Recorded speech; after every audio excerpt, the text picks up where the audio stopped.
Salut les amis, j'ai une super méga nouvelle à partager avec toi aujourd'hui. Le challenge Coplénie 7 jours est officiellement lancé. Pendant une semaine entière, je vais être là, à tes côtés, pour te guider vers la réussite de ton activité bien-être, mieux-être. 7 jours, 7 actions concrètes pour donner un coup de boost magique à ton activité. Alors si tu te sens prête à relever le défi, à faire grimper d'un cran ton activité et à voir ton agenda se remplir de belles opportunités, il te suffit de faire un tour sur coplénie.fr/challenge pour t'inscrire. C'est gratuit, ultra motivant et c'est vraiment le moment parfait pour transformer ta passion pour le bien-être et l'humain en succès et te permettre d'enfin atteindre la liberté que tu désires. Ne laisse pas passer cette chance. Rejoins-nous pour le challenge Coplénie 7 jours. Rendez-vous sur coplénie.fr/challenge.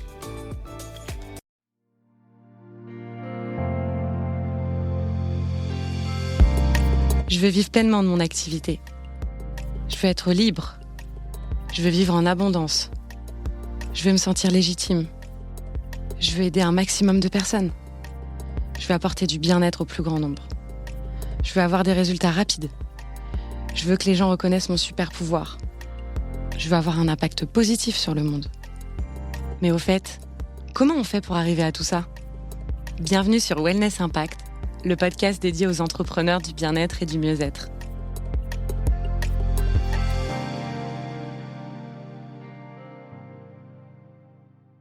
Salut à toi et bienvenue dans Wellness Impact, le podcast dédié aux entrepreneurs du bien-être et du mieux-être.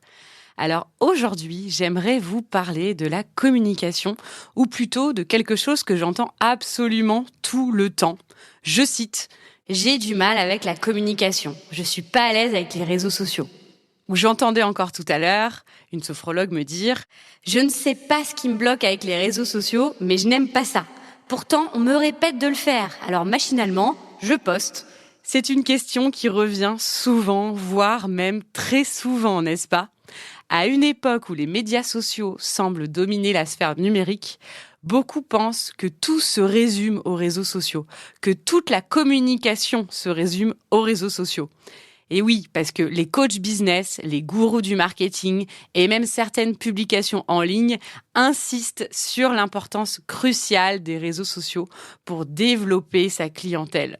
On dirait presque que si t'es pas sur Instagram, Facebook, LinkedIn ou encore Twitter, maintenant X, en même temps, tu es condamné à l'échec. Mais est-ce vraiment le cas ?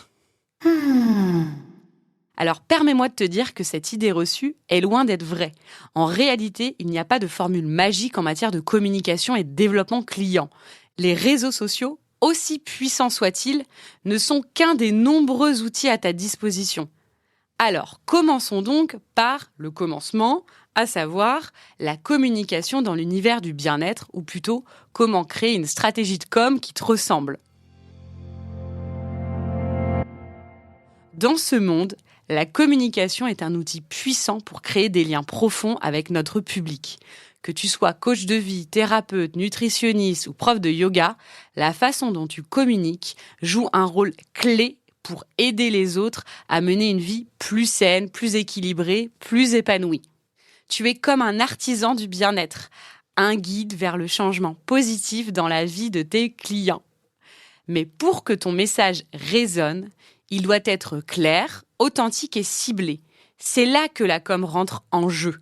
Les pros du bien-être ont pour mission de partager leur savoir, leur expérience et leur passion pour aider les autres à atteindre leur meilleur état de bien-être.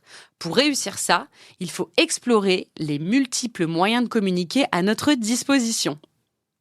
Imagine que tu es un sculpteur et que tes conseils et ton expertise sont ta matière première. Les canaux de com, eux, sont tes outils pour donner forme à cette matière première en une œuvre d'art. On a le choix entre plusieurs outils, chacun ayant ses avantages et ses inconvénients. Alors on a ton site web, c'est comme le socle de ta sculpture. Tu peux y présenter ton travail de manière pro, partager ton histoire et donner des détails sur tes services. Le blog, c'est ton ciseau pour sculpter les détails. Il te permet d'explorer en profondeur les sujets qui te tiennent à cœur, de répondre aux questions fréquentes de tes clients et de tes clientes et de montrer ton expertise. Maintenant, les réseaux sociaux, notre sujet du jour. C'est comme le marteau et le burin, des outils dynamiques pour façonner ta présence en ligne. Ils te donnent une plateforme pour interagir avec ton public, partager du contenu inspirant et créer une communauté autour de ta mission de vie. Et puis, il y a bien d'autres choses encore comme actions de communication. Il y a les rencontres en personne, les ateliers, les collaborations avec d'autres pros, le podcasting, etc., qui sont comme les pinceaux et les touches artistiques pour ajouter de la couleur et de la profondeur et de la variété à ta sculpture. Est-ce que ça te parle ? Oh yeah. Le choix des outils dépend de tes objectifs spécifiques. Si tu veux partager des infos détaillées sur tes services, ton site web est l'endroit idéal. Si tu veux plonger plus profondément dans un sujet qui te passionne, ton blog est l'outil parfait. Si tu veux interagir en temps réel avec ton public et créer une communauté, les réseaux sociaux sont le choix le plus judicieux. Si tu veux créer des connexions personnelles, les ateliers en personne sont une excellente option. Tu vois, la communication dépend de ce que tu veux en faire. La communication dans le domaine du bien-être est comme une tenue sur mesure. Elle est adaptée à tes besoins spécifiques, à ton style, à ton authenticité et à ton public. Alors prends le temps de choisir minutieusement tes outils de communication en fonction de ce que tu veux accomplir et dégager. C'est comme ça que tu sculpteras un message puissant et authentique qui résonnera avec ceux que tu souhaites aider. Donc, en résumé, il n'y a pas de taille unique en matière de communication dans le bien-être mieux-être. C'est du sur-mesure, comme une tenue conçue spécialement pour toi. Choisis judicieusement tes outils en fonction de tes objectifs et de ton public et tu façonneras une communication qui a un impact significatif. À noter également, et ça je dois te le dire, la communication est un art en constante évolution. C'est essentiel de comprendre les avantages et les inconvénients de chaque canal pour prendre des décisions éclairées. C'est l'une des clés pour réussir en tant qu'entrepreneur dans le bien-être. Alors maintenant que nous avons posé les bases de la stratégie de com, concentrons-nous sur la question qui brûle peut-être dans ton esprit, les réseaux sociaux. Je sais même que vous en cauchemardez pour certains. Dans le paysage numérique d'aujourd'hui, les médias sociaux occupent une place prépondérante, je le disais. Ils sont comme la toile sur laquelle de nombreuses histoires se tissent, y compris la nôtre, dans le domaine du bien-être et du mieux-être. Il y a quelque chose d'intrinsèquement puissant dans les réseaux sociaux. Ils nous permettent de nous connecter avec un public mondial, de partager notre passion pour le bien-être et d'inspirer le changement. Mais comme tout outil puissant, ils viennent avec leur propre ensemble de défis. Imagine Facebook, Insta, Twitter, etc. comme des fenêtres ouvertes sur le monde. Tu peux partager ton expertise, mais aussi qui tu es. Créer une communauté de personnes partageant les mêmes valeurs que toi. C'est quand même formidable. C'est génial pour toucher un public diversifié et créer un impact positif. Tu peux publier des trucs inspirants, des vidéos éducatives, des témoignages de clients satisfaits et même organiser des lives pour interagir en temps réel avec ta communauté. Mais il y a aussi des inconvénients potentiels. Les réseaux sociaux peuvent devenir chronophages. Tu as dû déjà l'expérimenter. Ils peuvent t'aspirer dans une spirale de défilement sans fin. Ils peuvent parfois même te détourner de ta mission principale, aider l'autre à se sentir mieux. Et puis il y a cette pression à vouloir publier absolument tout le temps. Cette pression à maintenir aussi une image parfaite. T'as peut-être l'impression de devoir montrer ton meilleur côté en permanence, qui peut être fatigant et pas très authentique. La clé pour utiliser les réseaux, c'est l'équilibre. Utilise-les comme des outils, mais te laisse pas manger et maîtriser par ces outils. Planifie tes posts à l'avance pour ne pas te perdre dans le tourbillon des updates permanents. Et surtout, reste authentique. Les gens sont attirés par des pros du bien-être vrais et humains avant tout, prêts à partager leurs défis et leurs vulnérabilités. C'est ça qui crée des vrais liens avec ton public. Les réseaux sociaux, c'est un peu comme des amis proches. Ils peuvent t'inspirer, mais il faut garder des limites pour préserver ton bien-être perso. Maintenant, je voudrais parler de la raison pour laquelle j'entends souvent cette phrase qui réduirait la communication à l'utilisation des réseaux et qui me fait vraiment, souvent, hérisser les poils en tant que professionnel de la communication. Cette idée semble de plus en plus répandue. Et je comprends pourquoi certains en arrivent à cette conclusion, mais je ne partage pas tout à fait le même point de vue. Pourquoi en arrive-t-on à cette conclusion ? En grande partie, ça découle de la pression du marché. Les coachs en marketing, les experts médias, les experts réseaux sociaux martèlent constamment l'idée que les réseaux sont la clé de la réussite en ligne. Ils évoquent sans cesse les milliers de clients potentiels qui attendent derrière chaque like, chaque partage et chaque abonné. Pourtant, la réalité est bien plus nuancée que ça. Si tu savais combien de personnes prospèrent sans même toucher à un seul réseau social, et à l'inverse, combien de personnes ont des milliers de followers, mais qui peinent réellement à impacter leur public ou à remplir leur agenda. J'ai eu la chance d'accompagner de nombreux clients, et j'ai constaté que certains d'entre eux réussissent parfaitement sans même toucher à un seul réseau social. Et à l'inverse, combien de personnes ont des milliers de followers, mais qui peinent réellement à impacter leur public ou à remplir leur agenda. Et d'autres cartonnent grâce à eux. Il est tout simplement impossible de mettre tout le monde dans le même panier. Le succès dépend de tellement de paramètres et surtout de l'individualité de chaque personne, de son projet, de la manière dont elle souhaite impacter le monde et de la manière dont elle souhaite parler de son activité. Je le répète souvent et je le crois fermement. Si tu n'as absolument pas envie d'être sur les réseaux sociaux, c'est pas la fin du monde. Et tu n'as pas besoin de culpabiliser pour ça. C'est OK.